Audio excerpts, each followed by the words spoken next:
আমি অনুরোধ করছি শেখপুর মসজিদে এই খেলা সম্পর্কিত কথা বলার জন্য। বিসমিল্লাহির রহমানির রহিম। আমি প্রথমে ধন্যবাদ জানাচ্ছি যে আসলে যুব সমাজকে মাদক থেকে বাঁচানোর জন্য সবচেয়ে বড় অস্ত্র বা আমরা বলি যেটা হলো ক্রিয়া। আর ক্রিয়া শক্তি, ক্রিয়াই বল, প্রতিযোগিতায় ব্যাট বল যেই একটি অংশস্বরূপ আমরা দেখলাম। আমি মনে করি প্রত্যেকটি অঞ্চলে আমরা এই যুব সমাজকে মাদক মুক্ত করতে এই খেলার প্রয়োজন। সেই সুবাদে আমাদের বন্ধু 2001 সালের জালা স্মৃতি সংসদের পক্ষ থেকে আমরা দুলারামপুর টাইগার্স নামে একটি এই টুর্নামেন্টে আমরা অংশগ্রহণ করি।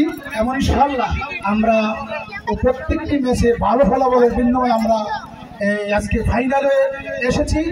হার জিত অবশ্যই থাকবে, হার জিতের মাধ্যমে কিন্তু আমরা আজকে হেরেছি, ইনশাআল্লাহ আগামীতে জয় করব সে আশা ব্যক্ত করে আয়োজক সহ সকলকে ধন্যবাদ জানিয়ে আমার বক্তব্য শেষ করছি। জয় হোক সবার, জয় হোক মানবতা। ধন্যবাদ।